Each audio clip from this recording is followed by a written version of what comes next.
Good afternoon. My name is Elvira Starren, better known as Cookie. I'm a registered nurse here in San Antonio, Texas at the NICS Healthcare System. This is Jessie Rogers, another registered nurse, playing our patient, and this is Christina Vasquez, another registered nurse.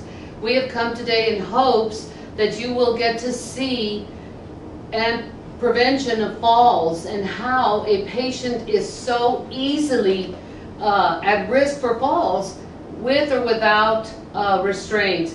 They actually restraints, patients seem to be more at risk and agitated with devices, and we are going to show you some of the devices.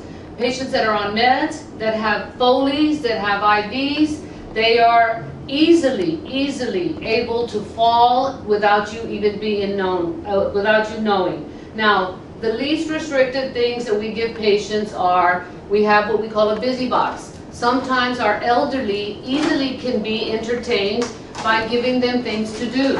As Christina has pointed out, these are little things to keep them busy. They want to pull things out, so we can have them busy by playing with small objects. These busy boxes can be anything that is not harmful to them.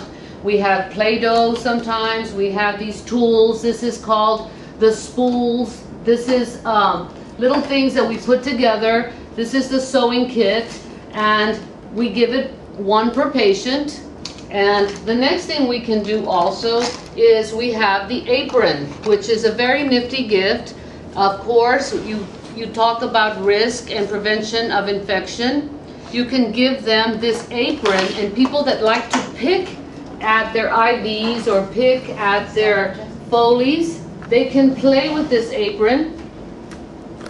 And they like to play with the zipper. Christina can show you, or he can show you. A lot of the patients like to button and unbutton things. They like to Velcro. They have a little fuzzy device here. They have a little rope that they can put in and out. They're little things to keep them occupied. It may seem silly to you, but these things do help the patient stay busy. Now, the next device that is very useful to prevent patients from picking at their IVs or taking things out, they seem to look like little floaties that children use in a swimming pool. And what we do is we just put them on their arms, and they prevent the patient from reaching around and taking things out. Show them, Jessie. They can't really, if you put both of them, they're not able to really get to some things. The mittens have changed. The mittens have really changed.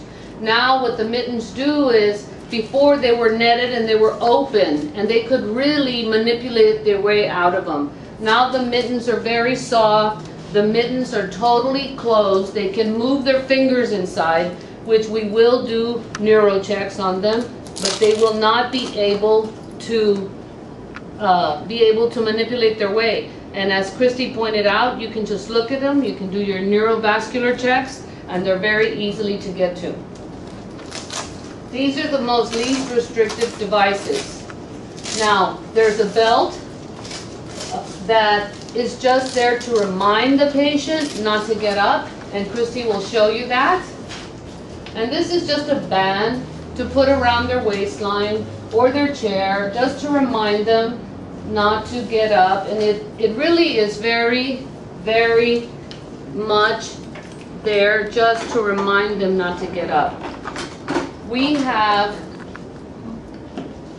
purchased here at the NICS, thanks to the geriatricians from the University Health Science Center, some Jerry chairs. And what we do sometimes too is we'll put the Jerry chairs in front of the nurses' stations to keep an eye on the patients, and they'll talk to us, and we have visual of the patient. Now, to go to a more sophisticated, more invasive type of prevention at night, as you can see with his IV, if Jessie were to be in bed at night, we would be doing hourly checks on him.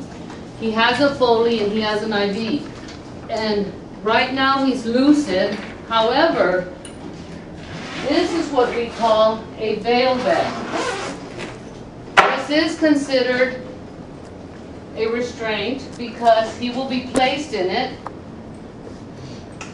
and he will be netted. In other words, he will be able to move around in the bed. He has the call bell in there.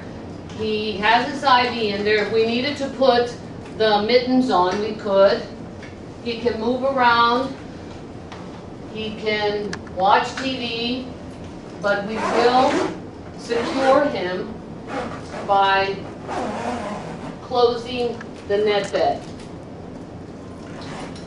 And this, he will not be able to get out if we put it all the way around. There are ways to prevent him from getting out. And that's just to show you. This has prevented many, many falls in this facility. And it's a way to keep an eye on the patient. We can go in there and turn him. That was the call bell. Of course, they answered it right away. The next device we will show you is what we call a belt. And the older strains, the wrist restraints. But that has improved tremendously.